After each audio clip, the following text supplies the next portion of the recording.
Hey guys, I'm Jacob Blinkhart with I'm Whitewater Adventures. Today we'll be interviewing Luke Spencer from Clackamas River Outfitters in Estacada. We're going to be talking about a lot about business, so stick around to find out in this video. What up, Jacob? What's up? Dude, thanks for coming out today. This is gonna be good. I'm stoked to do this interview with you. Yeah, I can't, dude. I've been waiting for this for a little bit. I got some questions about your business. Yeah. First off, how did you start it? Oh man. So how did this business get started? So this was an idea that I had in about 2014. I worked with Portland General Electric, PGE, the power company, doing river stewardship stuff with them, river recreation improvements in the corridor upriver of here.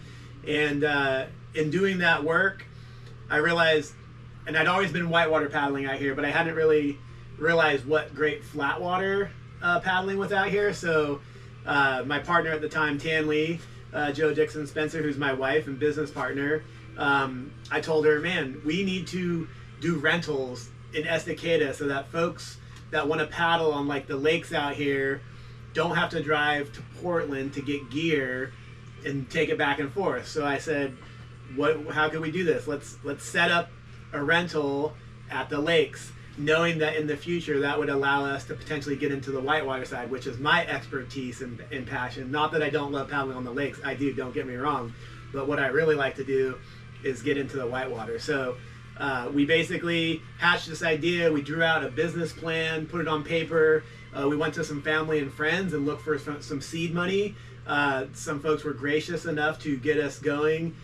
PG was kind enough to let us become a concessionaire working out of Timber Park. And I had another buddy that was a sales rep. He sold kayaks and he was willing to give us boats and let us pay for them later. So he did that along with the rest of the money that we scrounged up, as we might say, with family and friends.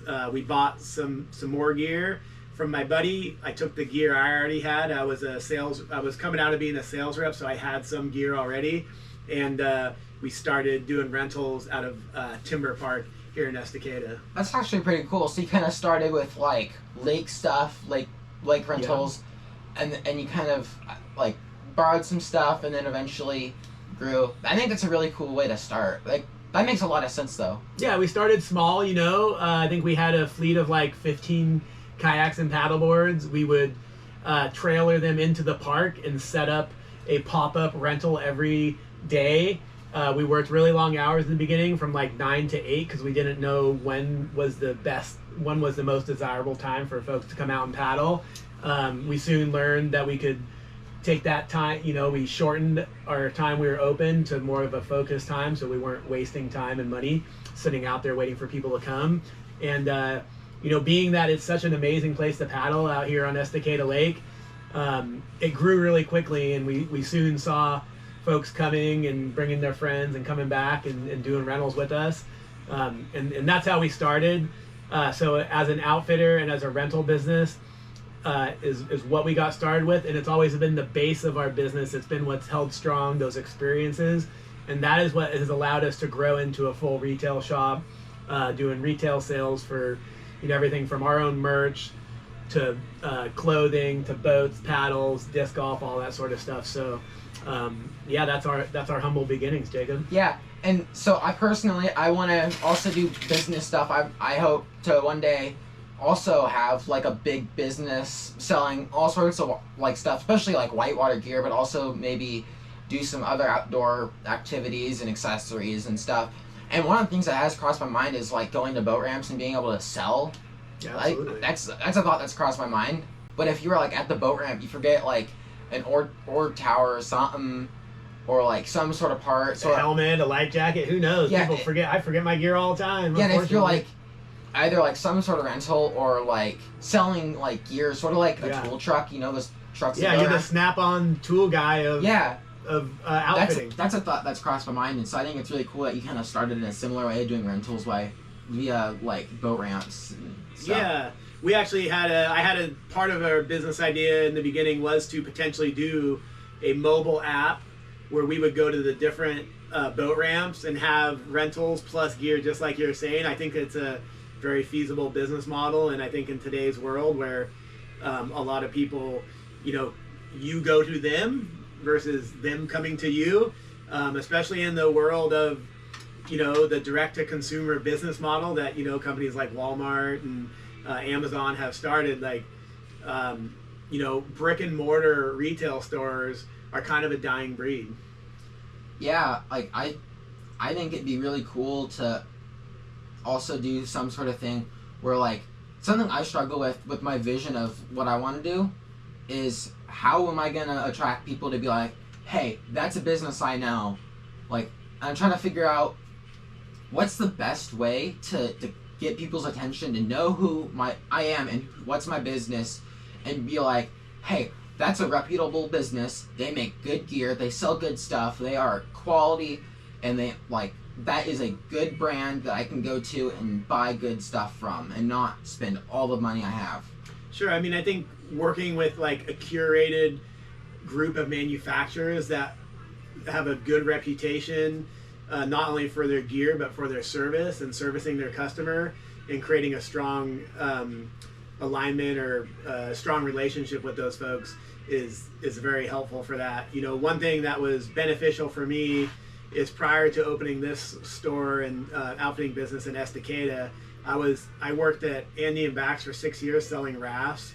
I also worked at Next Adventure in Portland for almost 10 years selling gear I sold gear, so I was a retail sales employee.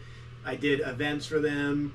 I also managed and did the buying and purchasing for those folks over there at Next Adventure, and worked with all the reps. And basically, prior to opening this business, I already had a good foundation in the community that I was going into business, focusing my business on. And so I was kind of a known individual already in the sport, and I think that really lent itself to growing this business a little bit quicker than otherwise might have happened.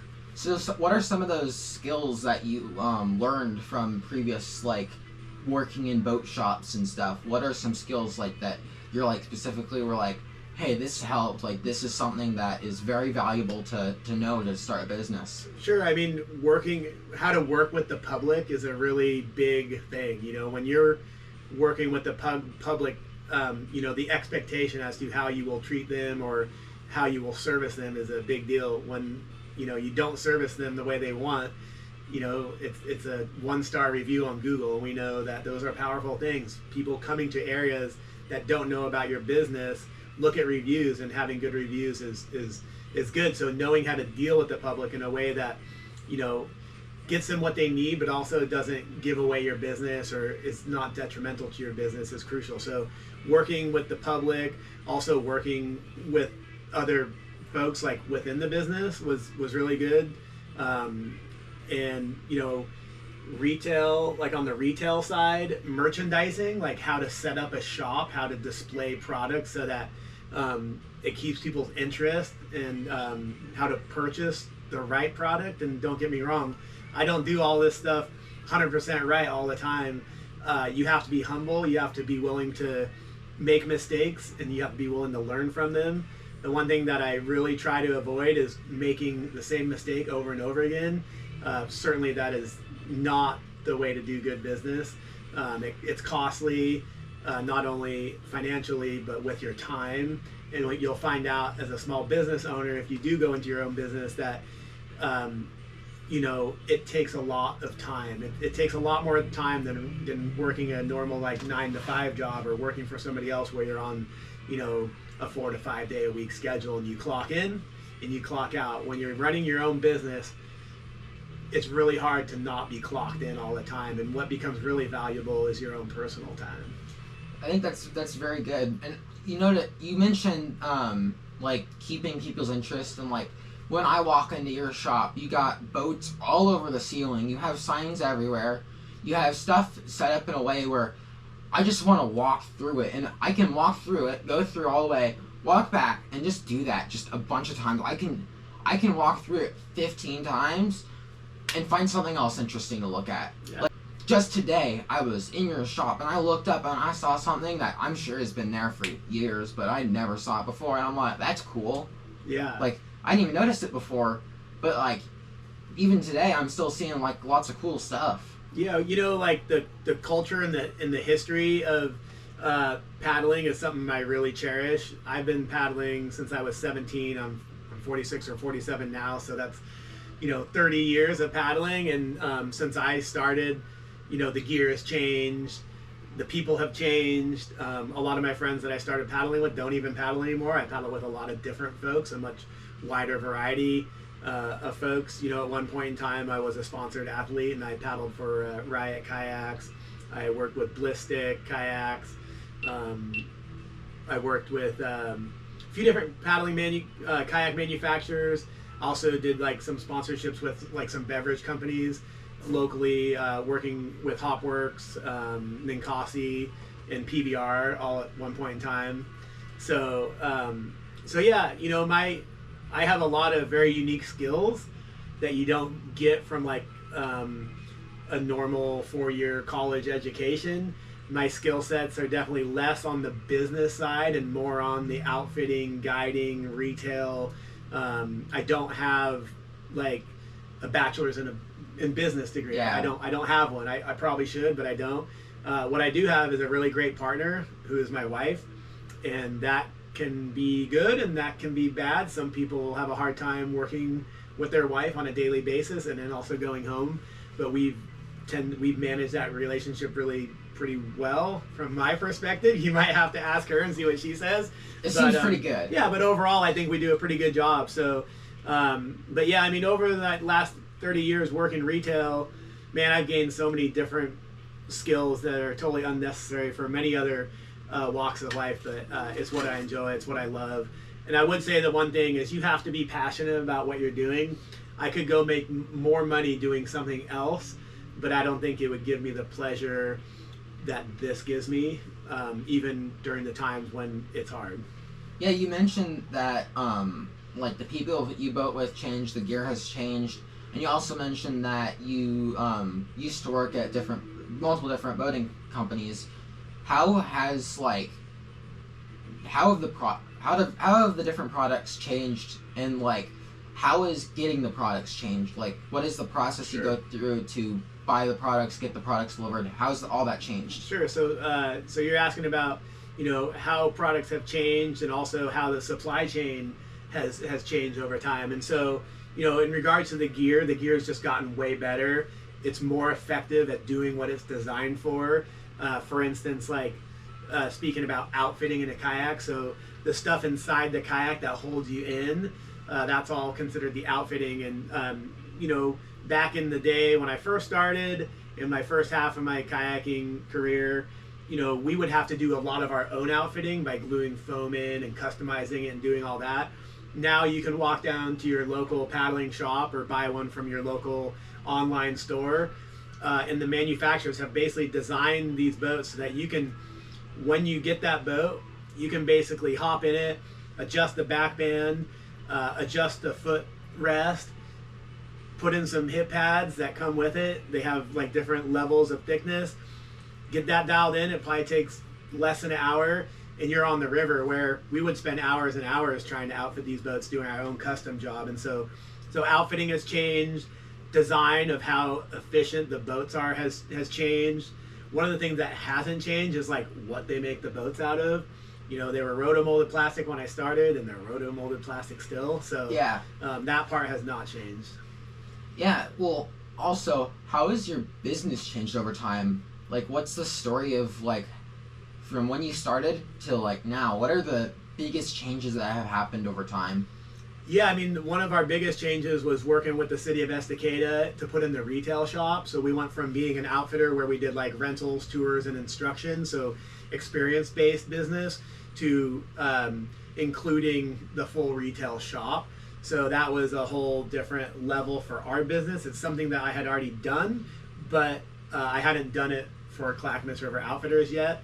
And we worked with the city, and they had a grant where they purchased a building downtown, and it was a economic development grant where They bought a building, split it in two, asked us if we wanted to put a retail business in that location. We signed a deal saying if they got the deal passed, that we would lease it from them, and it was basically like a subsidized lease price. So instead of paying like $2,000 a month, we were paying less than half of that. So affordability, timing. I will say one thing about business and just life in general, it's not always about the best person or the most educated or all that.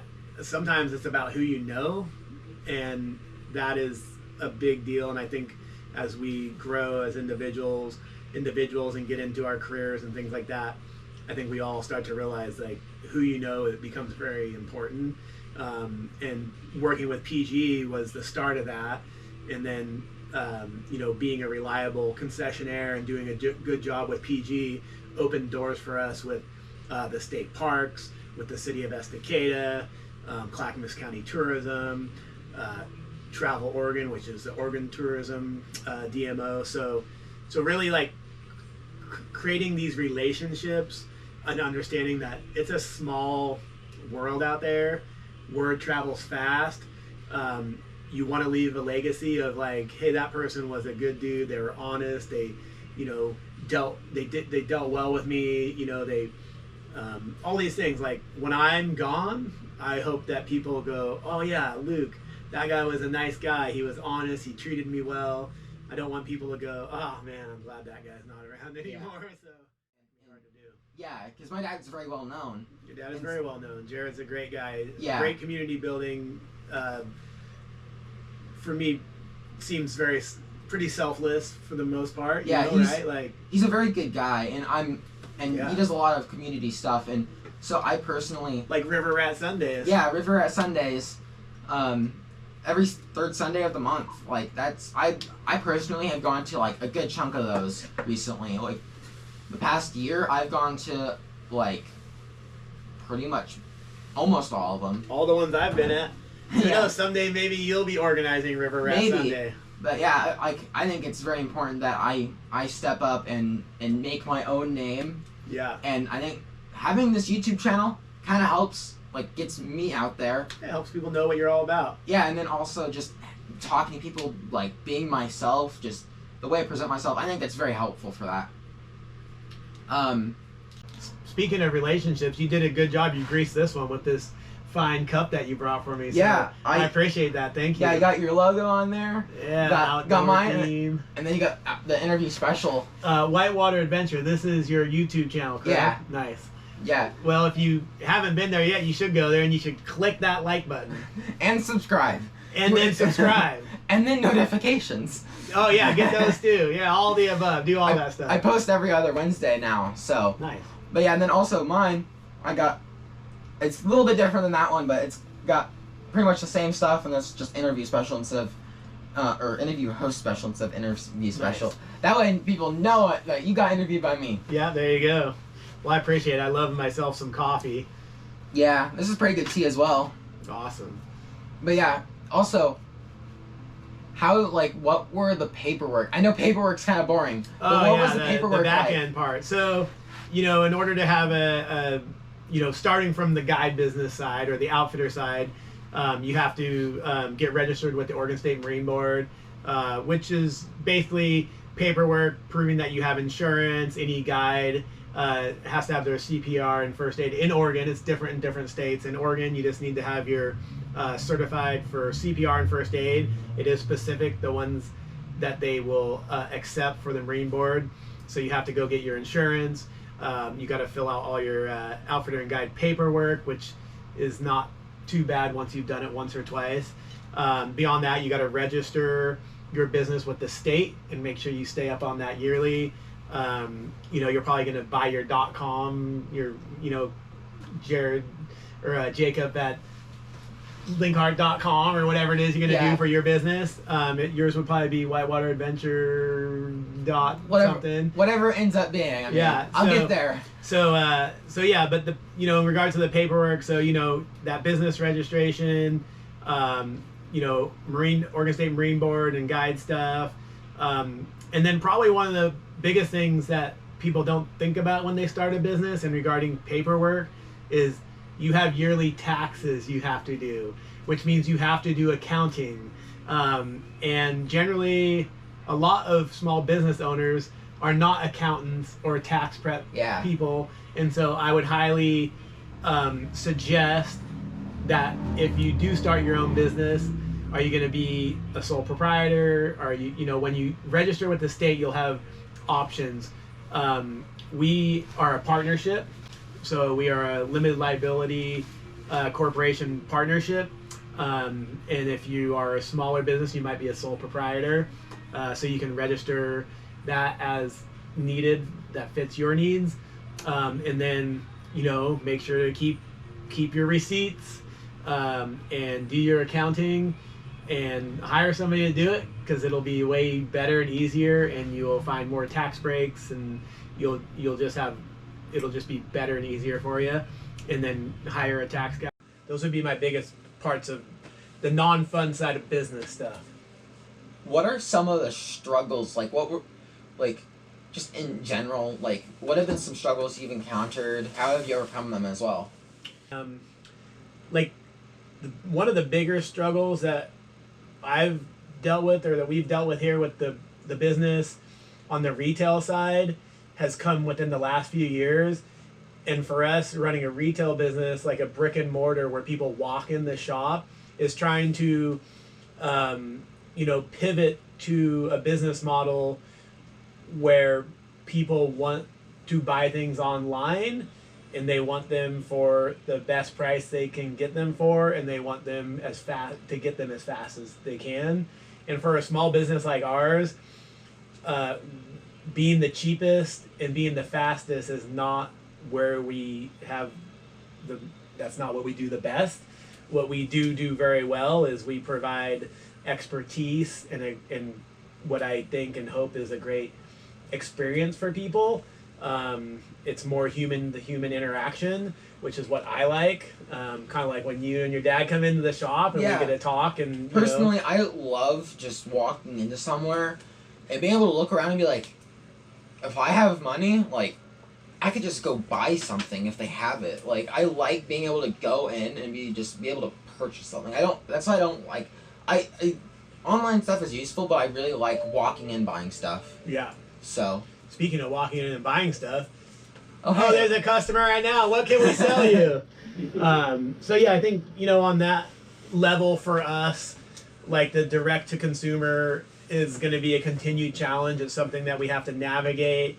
We have to change how we do business, because the reality is that the generations coming behind me, including probably yourself and even including me, we all shop on our phones because we have the phones with us at all times, and there's places to buy on there. So, you don't have to drive 45 minutes from Portland out to our store in Estacada to pick up that item if you want to get it in just a couple days, or with Amazon, it's next day or the day after, So, so I think what for us is just building that online e-commerce presence, through SEO, through just being online, having the right product online, curating good product that people want and we know they're looking for, and then trying to figure out how we do that in a way that is economically feasible for us. So, we can't necessarily be the cheapest, right? We can't ship for free,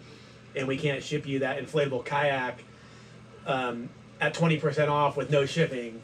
There's nothing left there regarding margin for us. So, if we buy it at $500 and it retails for $900, and then we pay $70 to ship it, we knock 20% off and we ship it for free, which is anywhere from $40 to $100. You can see kind of where I'm going with that. So but on the other side of that, if folks like yourself or other folks that are shopping with us, they want to support local and support shopping small, now they can do that online with us as well. And maybe it's not the cheapest and the fastest, but it gives them an avenue to do that, in which they could say, look, I might not be going out to the Clackamas for another week or two, but I know Clackamas River Outfitters can ship it to me, even if they're only 45 minutes away, or if you're on the other side of the country, right? So getting that built out and making sure that we have a presence there, I think is how we stay in business, not only online, but here in the store, so that we can have this walk-in experience for people. You know, I think the first time I met you was like a few years ago. My dad was taking me school shopping, and we walked in here because why not? And I got a carabiner from you, and that was the first time I met you.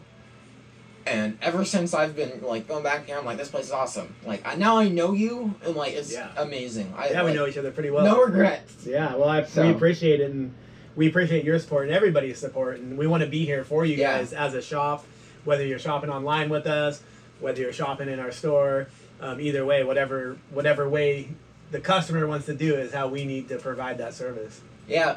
Also, what is the product you see that people purchase and like walk away with the most often? So yeah, we have a lot of high dollar items, you know, kayaks, paddle boards, paddles, dry suits, you know, things that are, you know, $300 to $2,000, and those tend to not sell as quick as, say, like, you know, the CRO merch, like a hat, a t-shirt. So smaller products that turn over quicker tend to do better for us. You know, a lot of people coming out to this area because in the summer it's a tourist town.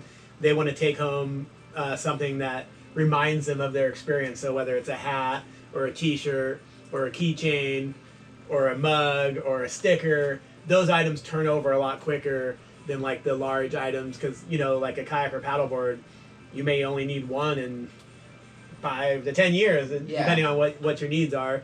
I would say the biggest growth area in regards to retail product for Clackamas River Outfitters has been disc golf. And the reason I believe that it is such a fast growing area for us is because the most expensive disc is about $40 and all the way down to $12. And we also sell used, and those range from like $2 to max of like $14, right? You know, and I was out kayaking earlier, at MacGyver, I think.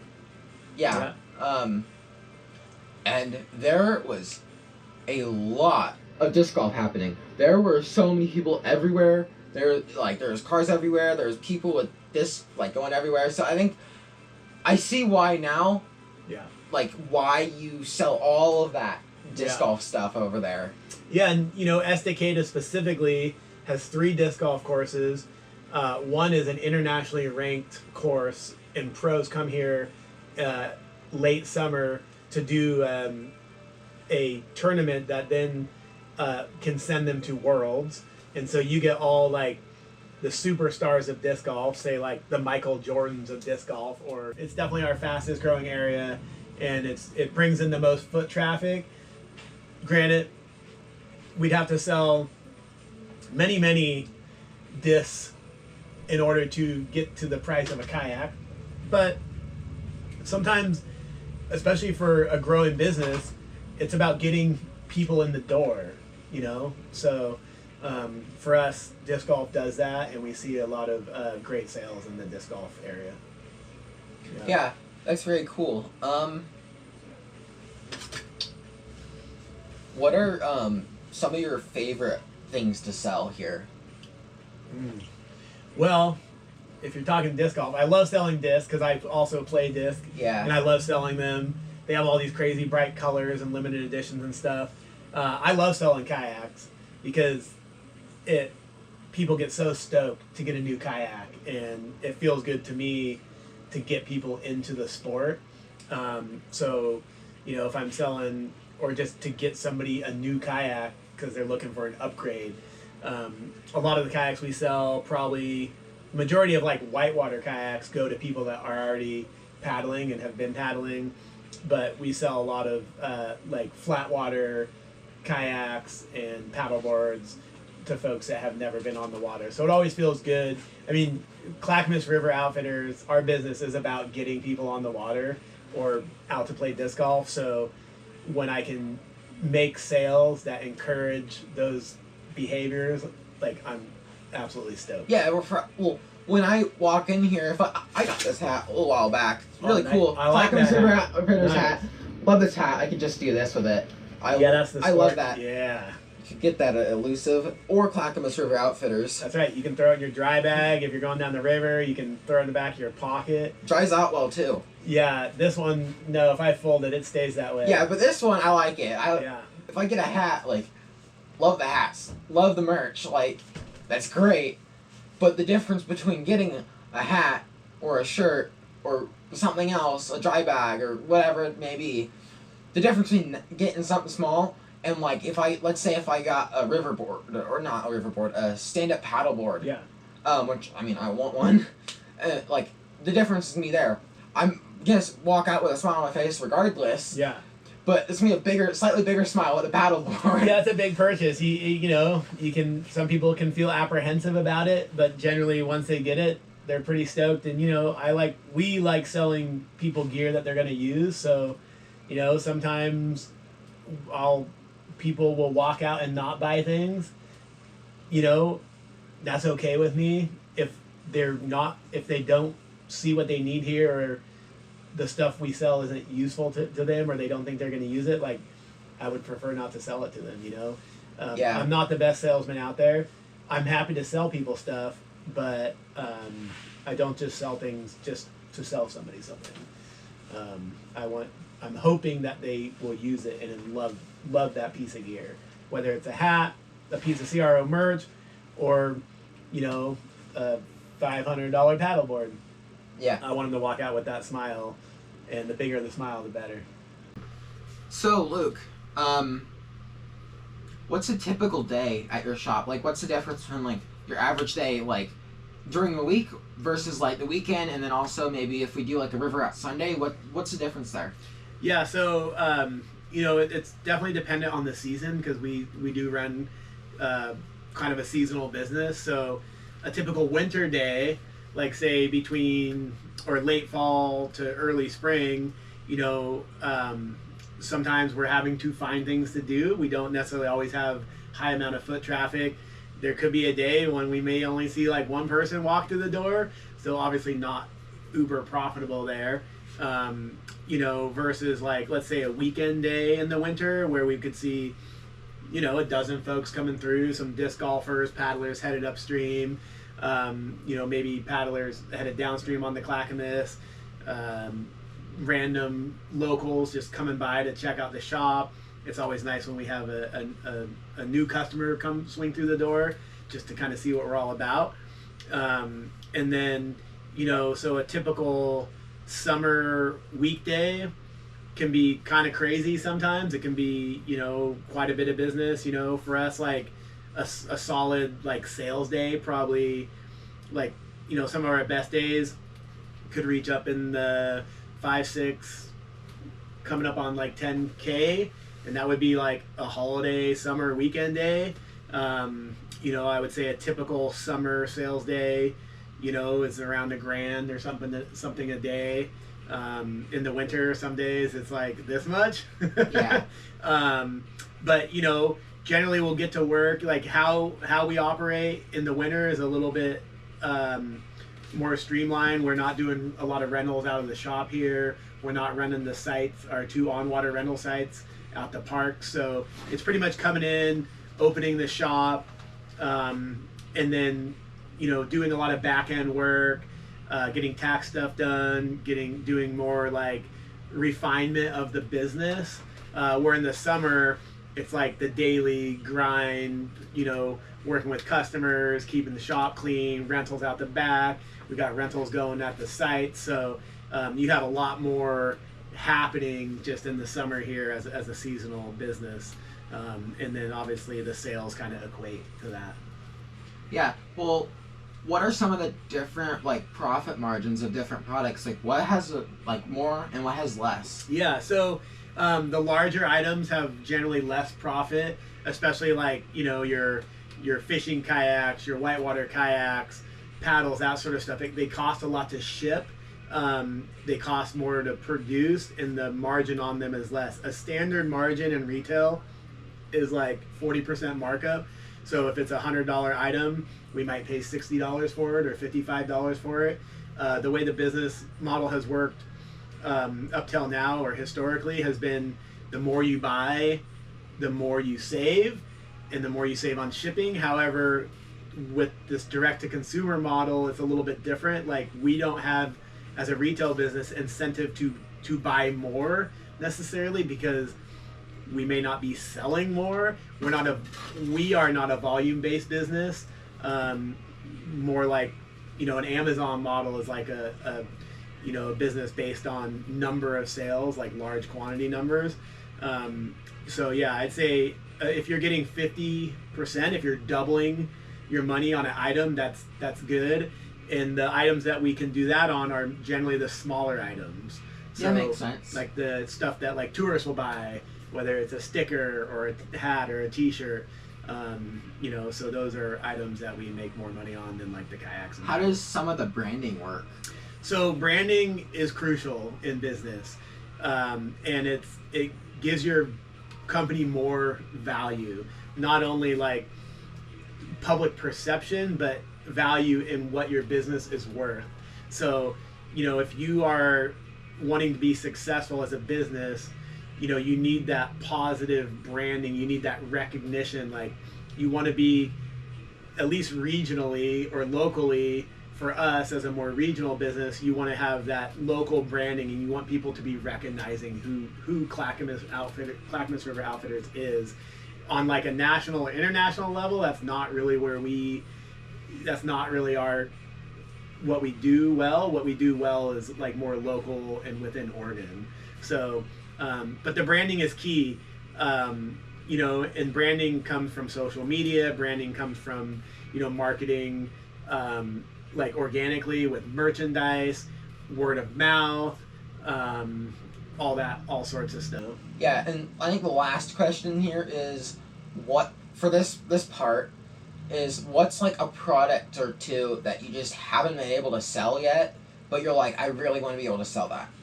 Yeah, so I would say one thing that I've been hopeful to sell at some point is some of the, like, at least one of the larger kayak brands. Although the margins are less, it brings foot traffic into your store, and not only to purchase like the kayak itself, but the paddle, the spray skirt, the dry suit, the nose plugs, the dry bag, all this stuff. So although you may make less margin on the kayak itself, you're hopefully making some of that up as you sell the accessory items with it. And I also think for a whitewater shop like ours, or a flatwater shop, or whatever your shop is, having a household name brand also is like a partnership with that brand.